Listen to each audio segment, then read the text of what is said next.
बिस्मिल्लाहिर्रहमानिर्रहीम। शरीयत मौसवी और ईसवी में वालिदैन के बारे में हुक्म।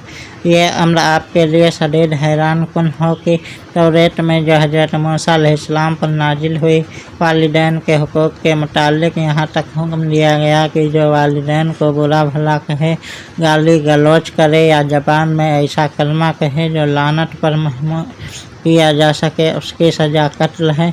वालिदैन की हद तक तौहीन की आखिरत में जो सज़ा होनी थी वह तो होनी ही थी। इस दुनिया में भी इसे जुर्म का मर्तकब गर्दन जंदनी और सजाए मौत का मुस्तहिक करार पाया।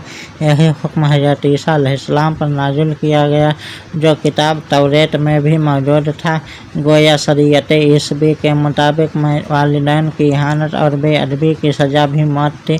इससे अंदाज़ा लगाया जा सकता है कि बनी इसराइल के मजहब में वालिदैन की बेअदबी कितना घिनौना जुर्म हीनियस क्राइम था और उसके लिए बड़ी से बड़ी सज़ा कैपिटल पनिशमेंट मौत मुकर्रर की गई थी। उम्मत मुस्तफ़ा सल्लल्लाहु अलैहि वसल्लम पर यह कितना बड़ा एहसान है कि बावजूद गुनाहगारों खताकार लोगों को बेलिहाजी व बेमुरवती और बेअदबी के जो वो अपने वालिदैन से रवा रखते हैं उन्हें दुनिया में तो सजाए मौत से बचा लिया गया, लेकिन आखिरत की बदबख्ती और अजाब की मुस्तहिक होने के बाब में ये जुर्म गुनाह कबीरा करार पाया है और दीगर तमाम उमूर से उसकी सज़ा भी निस्बतन ज़्यादा होगी।